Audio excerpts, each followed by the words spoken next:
এই বৃষ্টির দিনে চায়ের সাথে যদি এরকম মুচমুচে ব্রেড পকোড়া সঙ্গে থাকে তাহলে বেশ মন্দ হয় না।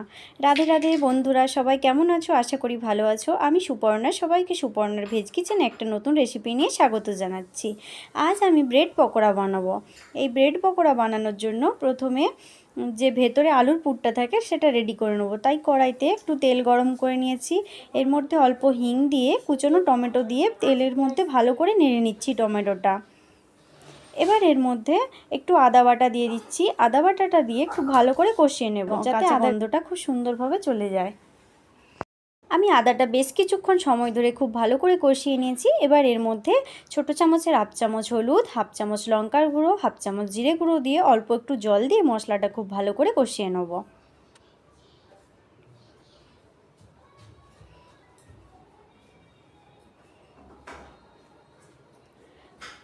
মশলাটা কিছুক্ষণ সময় ধরে খুব ভালো করে কষিয়ে নিয়েছি। এবার এর মধ্যে সেদ্ধ করা আলুটা ম্যাশ করে দিয়ে দিচ্ছি।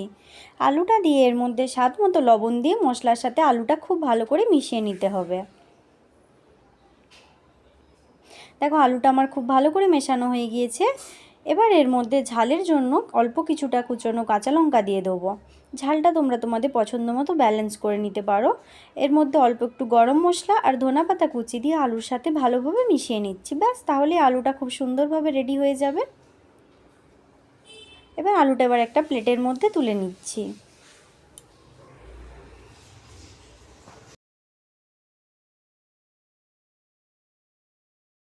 যেহেতু ব্রেড পকোড়া বানাবো তাই আমি এখানে কতগুলো ব্রেড নিয়ে নিয়েছি। এবার এগুলো ছুরির সাহায্যে এরকম কোনাচে করে কেটে নিতে হবে। এরকমভাবে আমি প্রত্যেকটা ব্রেডকে এরকম কেটে নেবো সমান করে। দেখো প্রত্যেকটা ব্রেডকে এরকম খুব সুন্দরভাবে কেটে নিয়েছি একটা প্লেটের মধ্যে। এবার এর মধ্যে আলুর পুর ভরে দেবো। তো সেই জন্য একটা ব্রেড হাতে নিয়ে এর মধ্যে কিছুটা আলুর পুর দিয়ে এরকম সমানভাবে দিয়ে দিচ্ছি। এবার এর ওপর থেকে আরেকটা ব্রেড দিয়ে এটাকে সমানভাবে চাপা দিয়ে দেবো। ব্যাস, তাহলেই হয়ে যাবে। এরকমভাবে প্রত্যেকটা ব্রেডের মধ্যে আলুর পুর দিয়ে রেডি করে নিতে হবে। এখানে আমি সবকটা ব্রেডকে এরকম আলুর পুর দিয়ে রেডি করে নিয়েছি। এবার এটা বেসন দিয়ে ভেজে নেব, যার জন্য বেসনের ব্যাটারটা তৈরি করে নেব। এর মধ্যে পরিমাণ মতো বেসন নিয়ে এর মধ্যে হলুদ গুঁড়ো, লঙ্কার গুঁড়ো, অল্প গরম মশলার গুঁড়ো, স্বাদ মতো লবণ দিয়ে জল দিয়ে বেসনের ব্যাটারটা খুব ভালো করে ফেটিয়ে নিতে হবে। এটা খুব ভালো করে ফেটাতে হবে, তাহলে পকোড়াগুলো খেতে খুবই মুচমুচে হবে। দেখতে পাচ্ছ বেসনের ব্যাটারটা আমার তৈরি হয়ে গিয়েছে। এটা খুব মোটাও রাখবে না, পাতলাও রাখবে না, ঠিক এরকম ঘনত্বে রাখতে হবে। এবার এর মধ্যে ব্রেডটা দিয়ে এরকম ভালোভাবে এর মধ্যে বেসনটা লাগিয়ে দিয়ে কড়াই তেল গরম করে নিয়েছিলাম, এর মধ্যে একটা একটা করে দিয়ে দিচ্ছি বেসনে ডুবিয়ে দিয়ে।